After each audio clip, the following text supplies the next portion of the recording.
जी last में क्या देखा हमने क्रिप्स मिशन को डिस्कस किया था हमने, जो डिफरेंट कोशिश की जा रही थी जो ब्रिटेन की, कैसे वो इंडिया का साथ पा सके किसमें, वर्ल्ड वॉर सेकेंड में।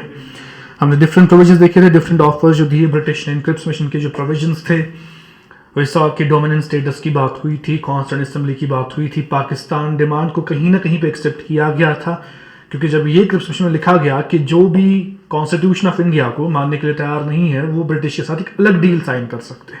That was a Cripps mission. तो हमने देखा था लास्ट पे दोनों पार्टीज ने, चाहे वो इंडियन नेशनल कांग्रेस था चाहे वो मुस्लिम लीग था, दोनों ने अपोज किया किसको, क्रिप्स मिशन को।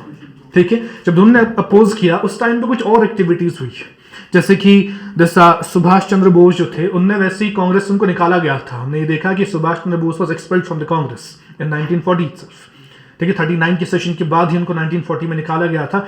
1942 तक वो इंडिया से भाग गए थे, वो बर्लिन में थे, यूरोप में बर्लिन में थे। तो वो अब ढूंढ रहे थे कि इंडिया की आजादी कैसे हम लें। अब वो जा रहे थे कभी हिटलर के पास, ठीक है, क्योंकि Hitler was this fighting against Britain forces in world war second. तो दिस हिटलर के साथ जापान भी था, हमने देखा था जापान एंटर कर रहा था टुवर्ड्स साउथ ईस्ट एशिया, ये भी हमने देखा था, मैप पे दिखाया था मैंने आपको। तो इस टाइम पे सुभाष चंद्र बोस रिक्वेस्ट कर रहे थे इंडिया के लोगों को कि जापान का साथ दो, क्योंकि जापान हमारी मदद करेगा इंडिया को लिबरेट करने में, किससे, फ्रॉम ब्रिटिश। क्योंकि वर्ल्ड वॉर सेकेंड में इट वाज लाइक दिस कि Japan was fighting against British forces. So Subhash Chandra Bose उनसे जुड़ गए थे, इंडिया के लोगों से बोल रहे थे कि आप साथ दो किसका, जापान का, ताकि हम इनसे आजादी ले सके। एक साइड से एक और पर्सन थे कांग्रेस के, there was the person called as C Rajagopalachari. He resigned from Congress in the same year 1942 जब क्रिप्स मिशन आया था। इसके बाद रिजाइन क्यों किया, अगर इनका रीजन क्या था रेजिग्नेशन का, ये उस टाइम बोल रहे थे let's accept the Cripps mission. India को बोल रहे थे क्रिप्स मिशन को एक्सेप्ट करते, और जो पाकिस्तान डिमांड को इनने ये डिसफॉर्मुलेट की स्कीम, इसको भी हम एक्सेप्ट करते हैं। शॉर्ट में he was with the Cripps mission, whatever the provisions of Cripps mission were there, he was supporting that. क्योंकि कांग्रेस सपोर्ट नहीं कर रही थी, at finally what he did in 1942 after the Cripps mission, he also resign from INC। ठीक है, that was the two persons which were playing the part at the time of जब Cripps mission आया। इसके बाद क्या सुभाष चंद्र बोस ने कहा, he was requesting Indian people to support Japan to liberate India from Britain. Second was C. Rajagopalachari, who was with the Cripps mission, who was supporting Cripps mission.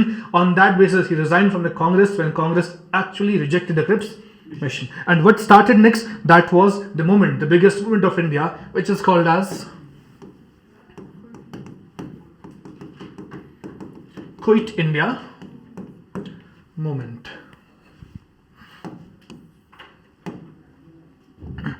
Quit India movement जो हो गया, जब fail हो गया Cripps mission, ठीक है, उस time पे बहुत गुस्सा आया कांग्रेस के लीडर्स को, इनफैक्ट लोगों को भी गुस्सा आया। वो चाहते थे हमें और कुछ ब्रिटिश दे ताकि हम माने, फिर हम भी एक सेम पेज पे आए। They were expecting more relaxation from British, but British वही पुरानी बात वापस दोहरा रहा था। इसमें अगर कुछ नया हो गया था, बात हुई थी पाकिस्तान की क्रिप्स मिशन में, क्योंकि डोमिनेंट स्टेटस पहले भी दिया गया था, कॉन्स्टेंट असेंबली की पहले भी बात हुई थी कहीं ना कहीं पे।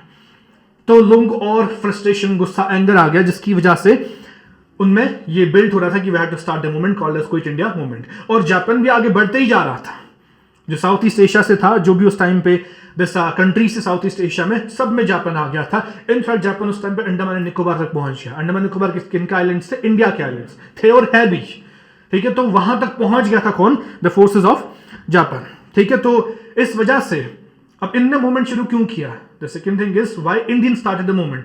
पहली बात, अभी तक इंडियंस को लगता था कि ब्रिटेन को हराना कोई आसान काम नहीं है, लेकिन जब वो देख रहे एक साइड से जापान अंदर आ रहा है साउथ ईस्ट एशिया से, वो तो हरा रहे आराम से ब्रिटिश को। तो जो वो यू कैन से झूठ जो अभी तक फैला हुआ था कि ब्रिटिश इनविंसिबल है, उनको हराया नहीं जा सकता है, वो अब बस्ट हो रहा था धीरे धीरे, यानी कि वो खत्म हो रहा था ऐसा बिलीफ कि ब्रिटेन को हराया नहीं जा सकता, क्योंकि जापान का एडवांस आगे हो रहा था। अंडमान निकोबार तक जापान अब किनको हरा रहा था, ब्रिटेन को ही हरा रहा था, क्योंकि साउथ ईस्ट एशिया में भी किनका कब्जा था, ब्रिटेन का ही कब्जा था। वो ब्रिटेन से लड़ रहे थे, जो भी वहां इंडोनेशिया, मलेशिया, जैसा थाईलैंड, कंबोडिया, लाओस, वियतनाम, जो भी कंट्रीज है, वहां से जापान लड़ते जा रहा था। इसकी वजह से ब्रिटेन की पोजीशन वीक होती जा रही थी। इंडियंस को भी लगा कि इस टाइम पे अच्छा मौका है, we have to start the movement, तभी उन्होंने जाके स्टार्ट किया क्विट इंडिया मूवमेंट, ठीक है। Right in this you next heading as, हमने लास्ट क्या लिखा था, हाँ, एक काम करो, राइट मोर 2 पॉइंट्स जो ये सुभाष चंद्र बोस और सी राजगोपालाचारी इनके बारे में आप लिखेंगे. Next point will add into that.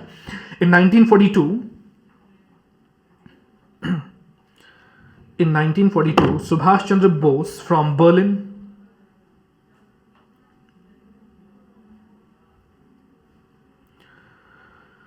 Berlin, Berlin urged people of India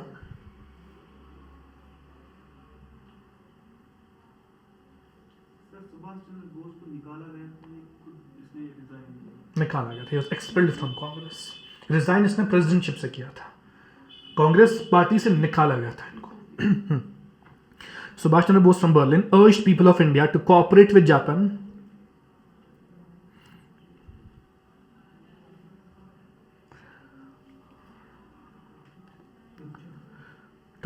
Japan as it would liberate India.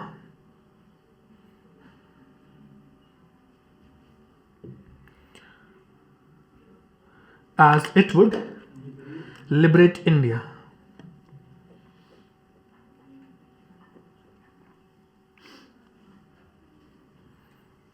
Next देखिए, सी Rajagopalachari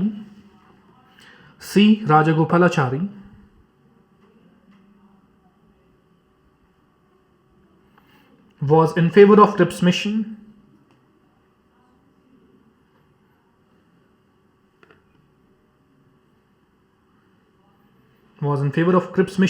and Pakistan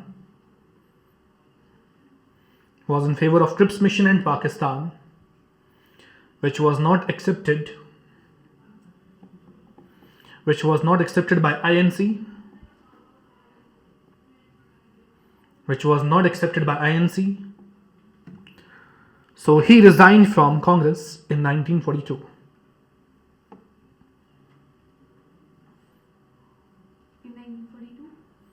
So he resigned from Congress in 1942.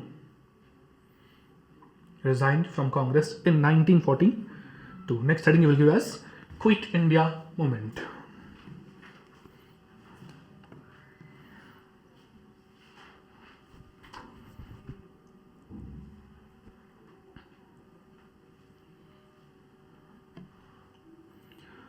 And this you write, after the failure of Trips mission, in Quit India Movement you will write, after the failure of Trips mission, country plunged into frustration. Plunged, P-L-U-N-G-E-D, plunged into frustration and anger.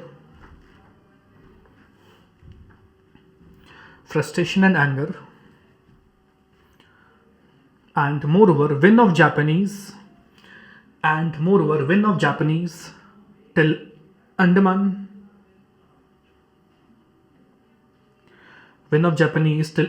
and Singapore,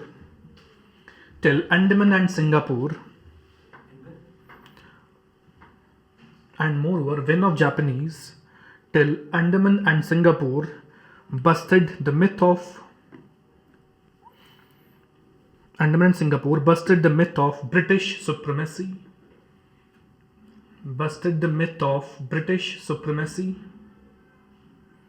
In sea.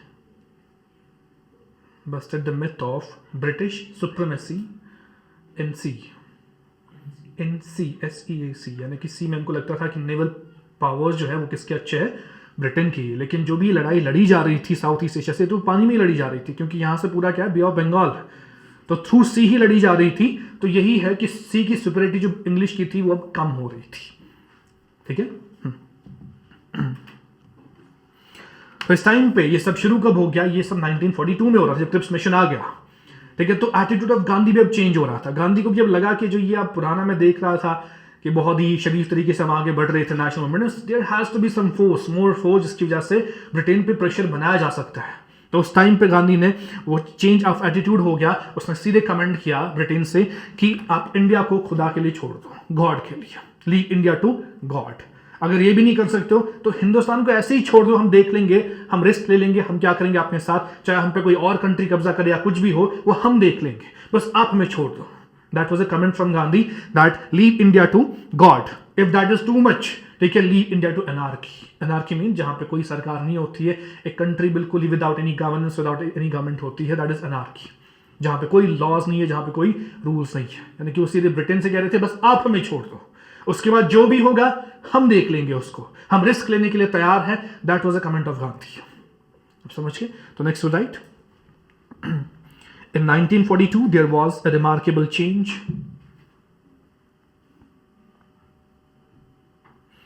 in 1942 there was a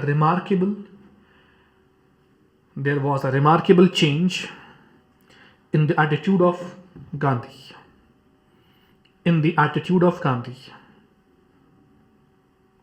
Next to right, he wrote, inverted commas में आप आगे लिखेंगे, he wrote, leave India to God,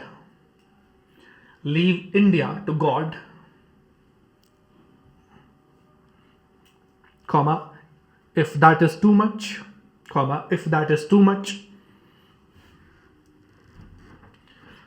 leave her to anarchy. If that is too much, leave her to anarchy.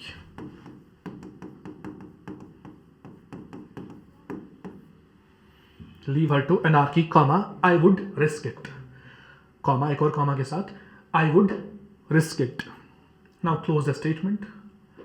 ठीक है, पूरा complete statement था जो गांधी ने लिखा, that leave India to God. अगर ये भी आपके लिए ज्यादा हो रहा है तो इसको अनार्की के लिए छोड़ दो, I would risk it. That is comment of Gandhi. तो यही हिस्टोरिक मीटिंग जो हो रही थी, किसके लिए, क्विट इंडिया, अभी शुरू नहीं हो गया, इट वाज की बैकग्राउंड बन रहा था क्विट इंडिया मूवमेंट के लिए, कि ये सब एंगर बढ़ रहा था लोगों में। तो 8 अगस्त 1942, इट वाज अ डेट, 8 अगस्त 1942 एक हिस्टोरिक मीटिंग हो जाती है at a place called as Gwalior tank.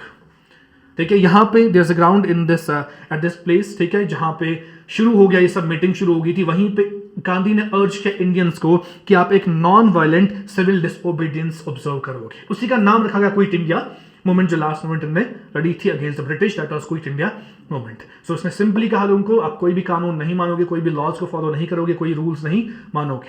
That was एक नॉन वायलेंट तरीके से क्या करना था, सिविल डिसओबीडियंस मूवमेंट करना था शुरू, from the same date 8 August 1942। So can say that quit India movement started from this date 8 August 1942। That meeting was at Gwalior tank. इसको कहते हैं दैट अगस्त क्रांति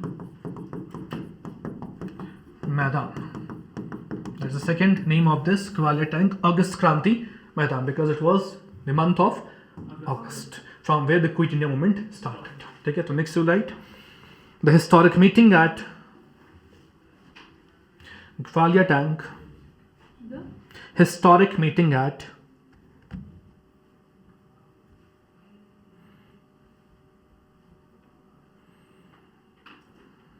Gwalior tank.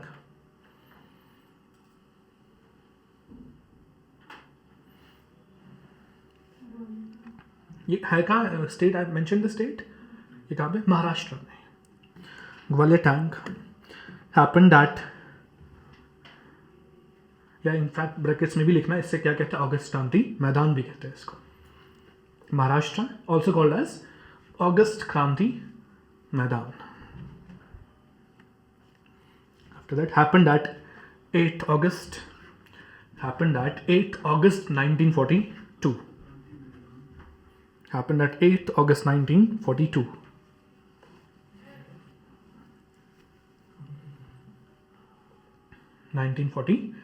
तो what I mentioned about this कि तभी गांधी ने अर्ज किया इंडियंस से कि कोई भी रूल एंड लॉ फॉलो नहीं करेंगे, आप एक्ट करोगे एज एन इंडिपेंडेंट नेशन, आप एक्ट करो, इंडिपेंडेंट थे नहीं क्योंकि British was there, but you will act as an independent nation. और तभी गांधी ने एक लास्ट जो एक्सहॉर्टेशन दी थी, एक नारा दिया था, that was do or die, या तो करना है या तो भी मरना है। That was his famous exhortation, do or die, जो इसी क्विट इंडिया मूवमेंट में शुरू किया था किसने, महात्मा गांधी ने, ऑन द सेम डेट 8 अगस्त 1942। ठीक है, so next you right, Gandhi urged Indians to follow a non-violent civil disobedience. Indians to follow a non-violent civil disobedience. in which he told masses to act as an independent nation,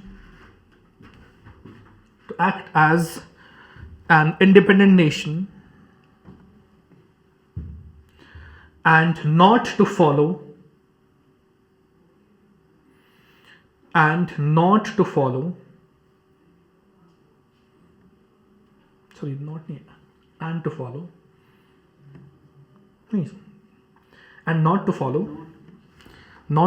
orders of the British, and not to follow orders of the British, and not to follow orders of the British. Next, okay, he gave the famous exhortation.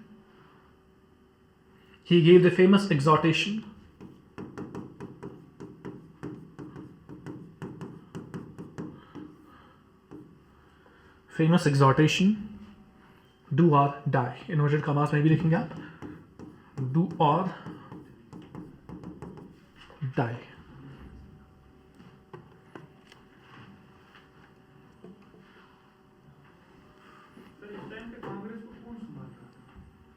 It was by joint forces. Mahatma Gandhi भी थे, जवाहरलाल नेहरू भी थे, ये सब एक साथ थे. It was not कि हेड कोई वैसा था, क्योंकि ये सब मूवमेंट जो एक साथ चला रहे थे सब. ठीक है, सो ये लास्ट मोमेंट थी. That was the moment, quit India moment. किसका? हाँ, ही वॉज देयर जिसने ये अर्ज किया. तो I am mentioning Mahatma Gandhi. ठीक है, ही वॉज देयर जिसका एटीट्यूड चेंज हो गया. अभी तक वही रोक रहा था इंडियंस को कि कोई भी मूवमेंट शुरू नहीं करना है, क्योंकि ब्रिटिश कहाँ पे बिजी है, इन वर्ल्ड वॉर सेकंड. पर उसको लगा कि नाउ इट्स द टाइम, क्योंकि जापान भी आगे बढ़ रहा है. It's the best time for we people to start a mass movement. तभी जाके क्विट इंडिया मूवमेंट शुरू हो गया. लेकिन नेक्स्ट डे मॉर्निंग को, that was on the 9th of August 1942, जो ब्रिटिश का रिस्पॉन्स था, they launched operation called as operation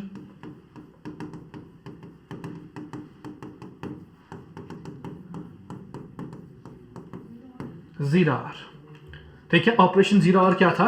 एक ही सिंगल स्वीप में सारे कांग्रेस के लीडर्स को अरेस्ट किया गया, including Mahatma Gandhi. That was the response of British जब उन्होंने क्विट इंडिया मूवमेंट शुरू किया था. ठीक है, तो next will mention. But on the morning of 9th August,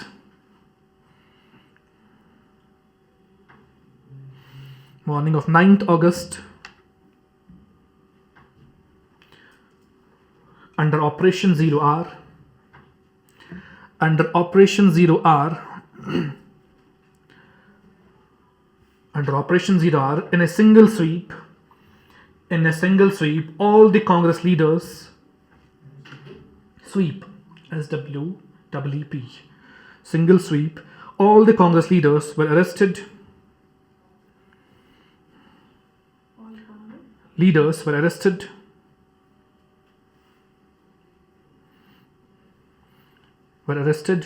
Including Mahatma Gandhi. including Mahatma Gandhi.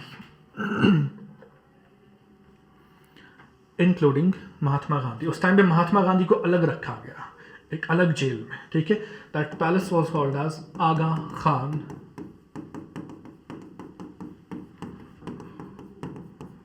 Palace. ये कहां पे था? पुणे में.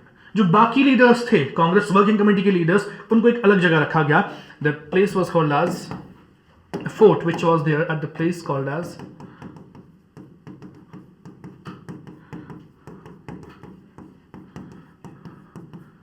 अहमदनगर फोर्ट. ये कहां पे? महाराष्ट्र में. ये भी महाराष्ट्र में ही है. Maharashtra, Pune is in Maharashtra, but they were kept at different places. Leader को अलग रखा गया जिसने शुरू किया था महात्मा गांधी को, और कांग्रेस वर्किंग कमेटी के जो सब लीडर्स थे उनको कहां रखा गया? अहमदनगर फोर्ट में. तो next will write, Gandhi was imprisoned at Aga Khan Palace, Pune.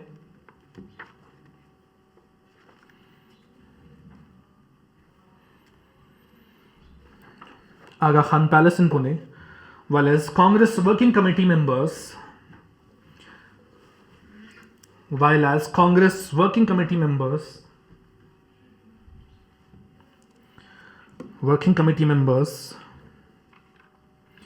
were imprisoned at Ahmednagar Fort.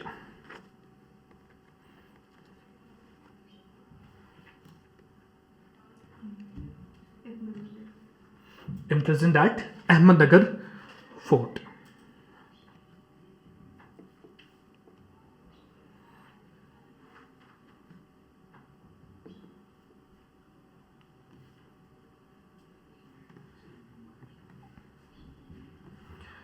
और इसके साथ साथ क्या किया गया, जो भी प्रेस था उस पर बैन लगाई गई, गैगिंग ऑफ प्रेस जैसे कहते हैं, तो प्रेस को बंद किया गया। इंडियन नेशनल कांग्रेस को बैन किया गया, इसको बोला गया एक अनलॉफुल एसोसिएशन है, ठीक है, जो गैर कानूनी है। किसको? इंडियन नेशनल कांग्रेस को। इस टाइम पे गांधी के 2 मैगजीन्स थे, the magazines were national Herald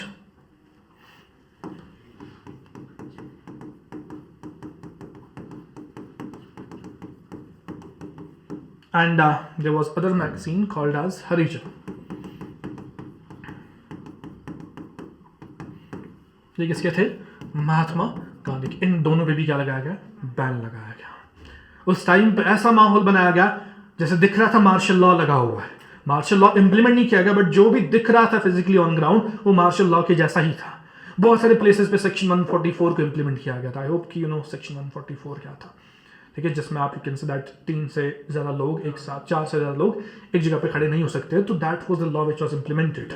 so it एक ड्रेडफुल माहौल बनाया ब्रिटिश ने, ताकि इस टाइम पे कोई भी हिंदुस्तानी कोई मूवमेंट शुरू ना करे। That was this you can say that जो ब्रिटिश ने वहां से रिस्पॉन्स किया किसके लिए? क्विट इंडिया मूवमेंट के लिए, ठीक है। तो next to write, government responded bye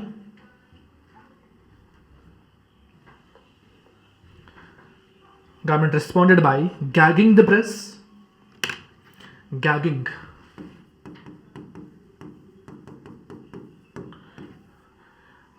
the press, as well as and seized the publication of National Herald,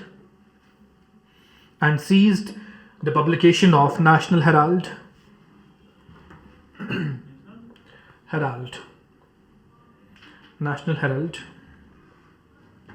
and Harijan, National Herald and Harijan, दोनों ब्रैकेट्स में लिखना क्या है? Magazines of Mahatma Gandhi.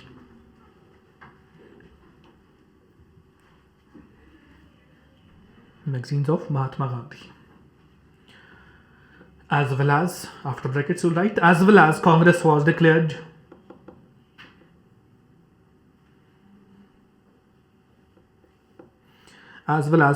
declared unlawful association.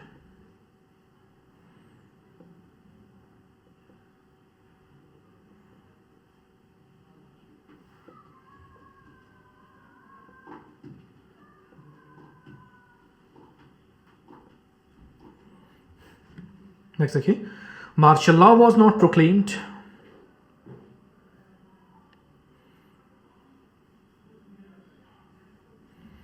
Martial law was not proclaimed, but repression, REPRESSION, repression was as severe as it could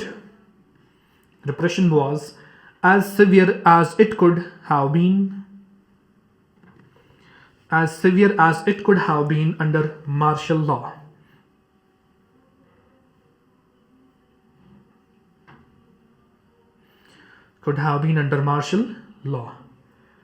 Next, section 144 was imposed.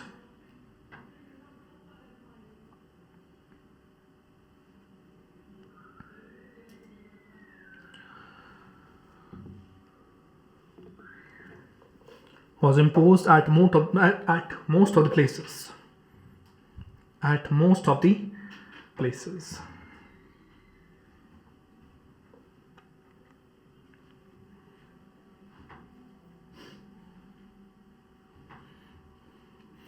तो जब ऐसा repression हो गया गवर्नमेंट की तरफ से, उस टाइम पे फिर जो मूवमेंट शुरू हो गई थी, that was called as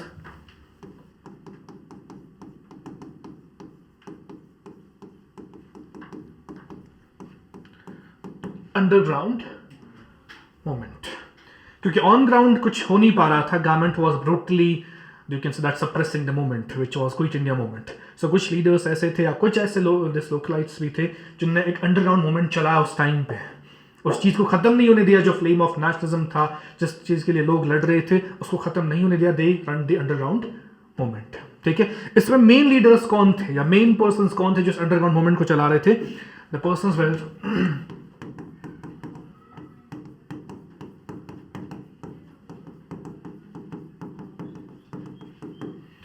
Achyut Patwardhan was the first one, SE. The second was Ram Manohar Lohia. He was the second person. Third was Aruna Asif Ali. She was originally named as Aruna Ganguly, but got married to Asif Ali, who was also a freedom fighter. So she got the name of Aruna Asif Ali. Okay, she was there. ऐसे there was other person, या ये मैं बस famous persons लिख रहा हूँ जो history में मिलते हैं हमें. ठीक है, it was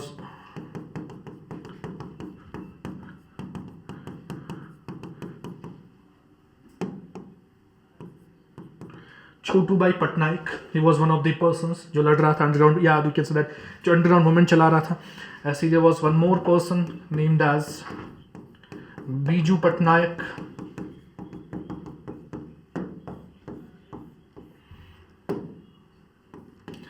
Next was Sucheta Kriplani.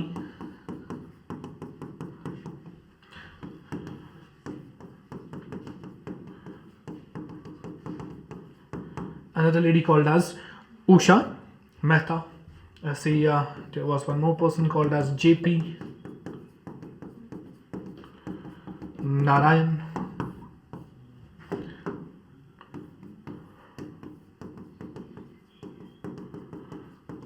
Other person was Ramanand Mishra. Okay, these are the famous ones जिन्होंने उस टाइम पे अंडरग्राउंड मूवमेंट चलाया था. In fact, the Aruna Asif Ali, she was originally called as Aruna Ganguly. उस time पे उसने जो कांग्रेस का फ्लैग था वो उसने हॉइस्ट किया कहाँ पे, उसी ग्वालियर टैंक मैदान में, ऑगस्ट क्रांति मैदान जिसको हमने कहा था, वहाँ पे कांग्रेस का फ्लैग उसने हॉइस्ट किया. एंड तभी उसका नाम फिर पड़ गया the grand.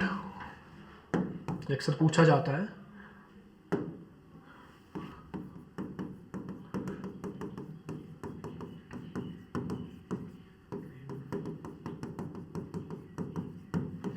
Grand old lady of Indian national movement आएगा, सॉरी, इंडिया में जो चल रहा था उस टाइम पे, that was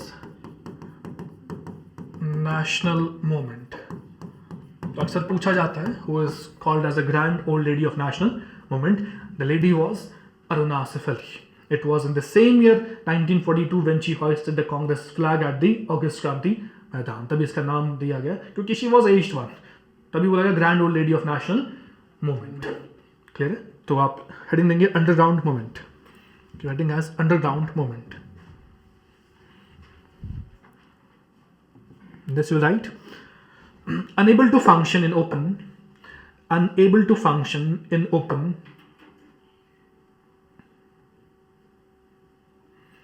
unable to function in open due to brutal government repression, due to brutal government repression,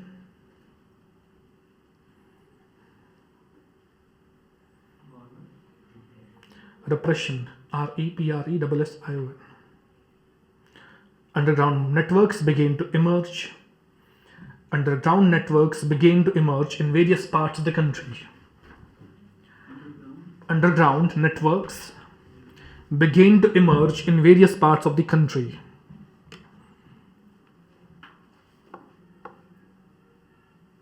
अब थे कौन ये जो भी मैंने नाम लिखे, कुछ इसमें थे सोशलिस्ट. एक पार्टी हमने देखी थी फॉरवर्ड ब्लॉक, किसने बनाई थी वो?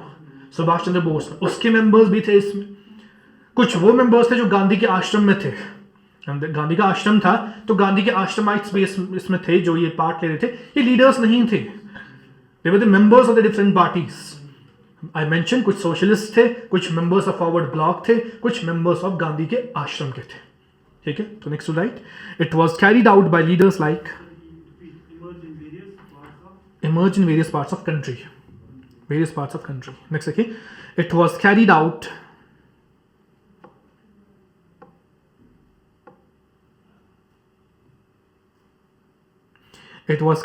by leaders like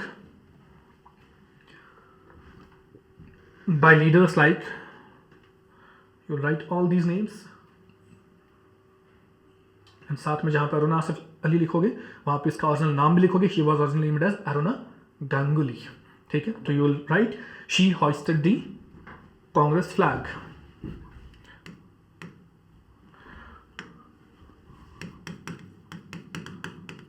hoisted Congress flag कहाँ पे,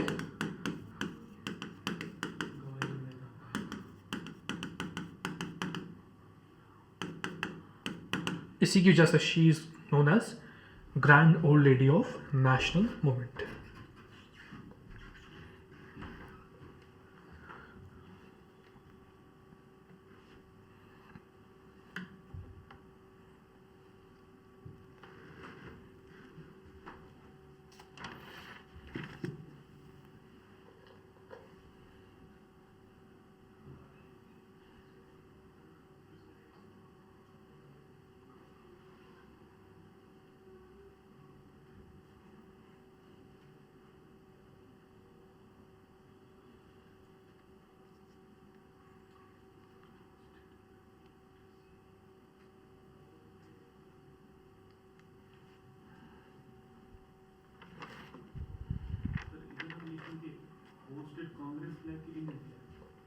Hoisted Congress flag.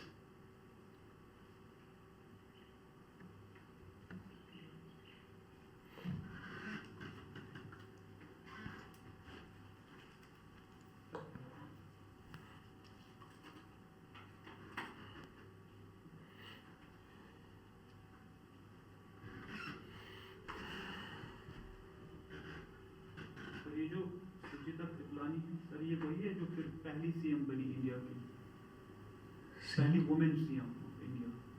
वो थोड़ी बनी थी पहली women CM. First women CM कौन थी बता कर क्या पहले?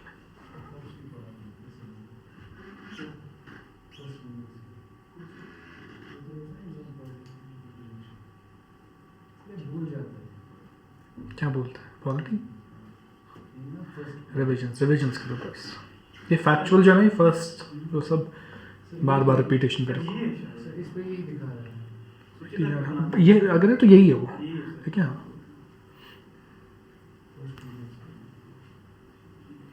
कौन सा स्टेट की थी ये? ठीक है।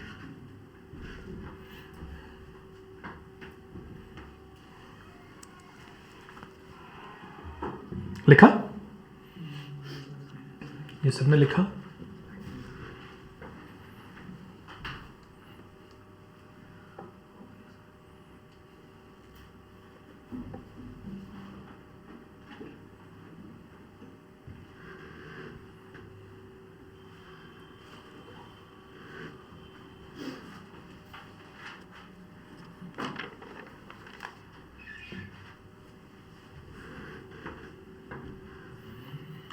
सबने लिखा। अब इनने किया क्या? जैसे देखो ये this JP Narayan and Ramanand Mishra, इन दोनों ने क्या, ये जेल में इनको डाला गया था जब इन्होंने अंडरग्राउंड मूवमेंट शुरू किया, तो ये भाग गए थे जेल से, ठीक है। They fled from the jail and they went to Nepal से ये अंडरग्राउंड मूवमेंट चला रहे थे फ्रॉम नेपाल, ठीक है। ऐसी जो सबसे बिगेस्ट अचीवमेंट थी किसकी, इस अंडरग्राउंड मूवमेंट की, वो क्या था? शुरू किया गया था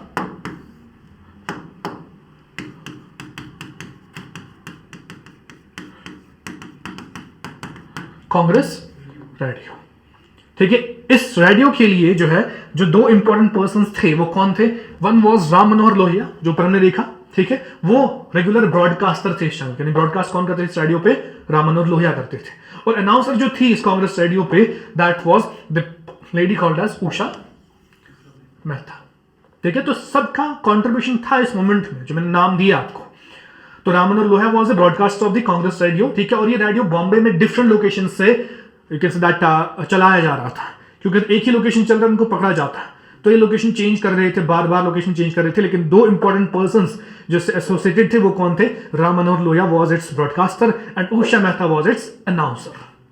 किसका? कांग्रेस रेडियो का। ठीक है, उस टाइम पे that they Achyut Patwardhan the first one, he also fled from the jail, इसने ही एस्केप में चला गया एंड ये फिर अंडरग्राउंड मूवमेंट चला रहा था when he escaped from the jail. तो इस पूरी मूवमेंट ने, जो अंडरग्राउंड मूवमेंट था, इसने वही स्पिरिट जो था, ये स्पिरिट ऑफ फ्रीडम जो था, उसको जिंदा रखा। इन लोगों की वजह से वो रहा, क्योंकि सब लीडर्स को एक साथ बंद किया गया था, तो उस टाइम पे मूवमेंट अगर देखते ऑन ग्राउंड चलती नहीं। But due to these persons, जब अंडरग्राउंड मूवमेंट चला, रेडियो को चला, रेडियो पे अनाउंस कर रहे थे, लोगों में जज्बा वो कंटिन्यूसली वैसा ही रख रहे थे, तो उसकी वजह से जो फ्लेम ऑफ इंडिपेंडेंस था लोगों के दिलों में, वो क्या रहा? जिंदा रहा उस टाइम पे। किस मूवमेंट की वजह से? अंडरग्राउंड मूवमेंट की वजह से। लेकिन गवर्नमेंट का जो इस पे जो एक्शन था गवर्नमेंट का, वो क्या था? They went for the brutal repression. लेकिन लोग भी तब रुके नहीं। There was a great violence on the streets of India under this underground movement, क्योंकि जो बोल रहे हैं कि आग कौन लगा रहे थे? अंडरग्राउंड मूवमेंट के लीडर्स, और लोग सड़कों पे निकल रहे थे। ठीक है, तो वायलेंस भी बहुत ज्यादा हो गया, गवर्नमेंट ने रिप्रेशन किया, लेकिन मूवमेंट आगे कंटिन्यूसली चलता गया। ठीक है, सो नेक्स्ट टू राइट, इसी में अंडरग्राउंड मूवमेंट में JP Narayan and Ramanand Mishra, JP Narayan and Ramanand Mishra escaped from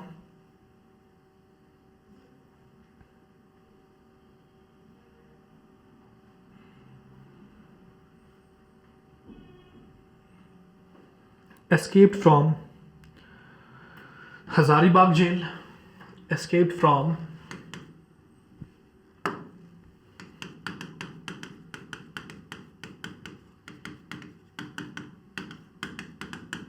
Hazaribagh jail. कहाँ पे? झारखंड, ये वहां पे बंद थे। Escaped from Hazaribagh jail and fled to Nepal,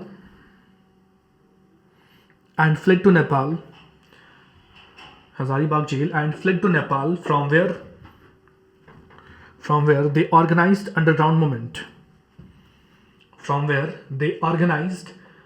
underground movement,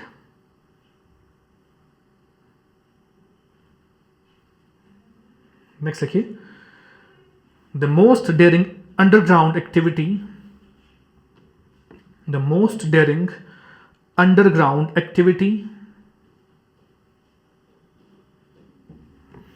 was the start of Congress radio,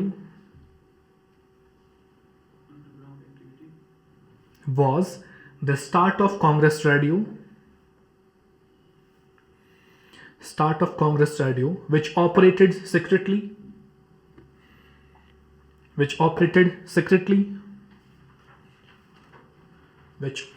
secretly from different locations of Bombay city.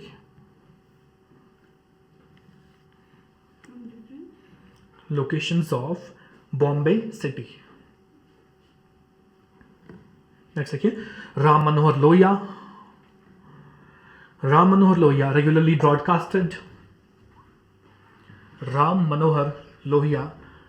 regularly broadcasted on this radio,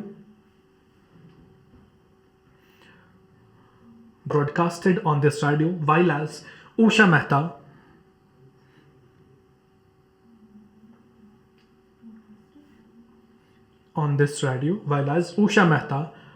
was the announcer of Congress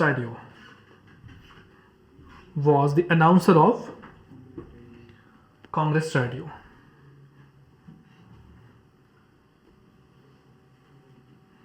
Next, okay.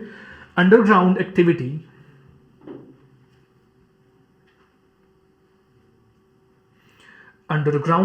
kept alive the spirit of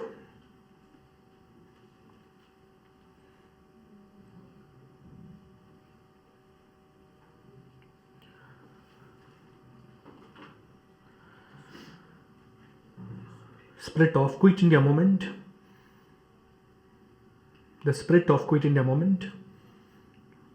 Even in the face of brutal repression. repression. Next लिखिए, at this point of time there was a great violence.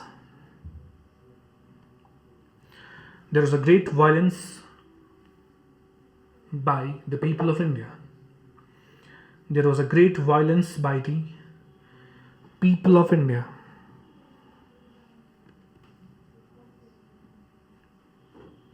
और पूरे इस quit India movement की अगर मैं बात करूं, जो पार्टिसिपेंट्स थे, जो सड़कों पे आ रहे थे, वायलेंस कर रहे थे, इसमें कौन थे? स्टूडेंट्स थे, ठीक है, पेजेंट क्लास था और लोअर मिडिल क्लास था. लोअर मिडिल क्लास जो थे, अब जो अपर मिडिल क्लास थे या जो रिच थे, वो इसमें पार्टिसिपेट नहीं कर रहे थे. रीजन क्या था? क्योंकि उनका भरोसा ही उठ चुका था गांधी से. क्योंकि अभी तक जो चल रहा था नॉन वायलेंट तरीका जो भी गांधी ने अपनाया, जो मेथड्स और एक्शंस ऑफ गांधी थे, the upper middle class and the rich class, they all lost the trust in the Gandhi जो एक्शंस थे, मेथड्स थे. तो अगर आपको अभी पूछा जाए, आप कभी पूछते भी है पार्टिसिपेंट्स कौन थे क्विट इंडिया मूवमेंट में, पार्टिसिपेंट्स अगर आप साइड में कहीं भी लिखना चाहते हो, वो लिखना वो कौन थे? स्टूडेंट्स थे, they were the peasant class and the lower middle class. ठीक है, तो 3 क्लासेस थे जो इसमें पार्टिसिपेट कर रहे थे. I mention the classes as student, peasants and lower middle class. ठीक है, so it was confined to these 3 sections. ठीक है, आज मैं यहीं पर रोक रहा हूं. कल हम देखेंगे इसी वायलेंस के लिए गांधी ने किया क्या, क्योंकि गांधी कहां थे इस टाइम पे? जेल में. कहां पे? आगा खान पैलेस, पुणे में. तो जब उसने सुना कि वायलेंस शुरू हो गया है, हिंदुस्तान के लोगों ने क्या किया? वायलेंस शुरू किया. तो उस वायलेंस का, उसको रोकने का तरीका क्या था गांधी के पास? वही पुराना तरीका, that was hunger strike, fast unto death. तो उस टाइम पे 21 दिन का फास्ट डिक्लेयर किया गांधी ने इस वायलेंस को रोकने के लिए. 1943 की बात है. ऑन 10th of February 1943 में ही declared 21 day fast. That was the reaction of Gandhi towards the violence which was done by people of India. ठीक है, सो हम कल देखेंगे, कल लिखेंगे इसको कि गांधी का व्यू क्या था वायलेंस पे और उसने कैसे अपना फास्ट शुरू किया. ठीक है, तो थैंक यू फॉर टुडे. मिलते हैं आपसे इन टुमारोज क्लास.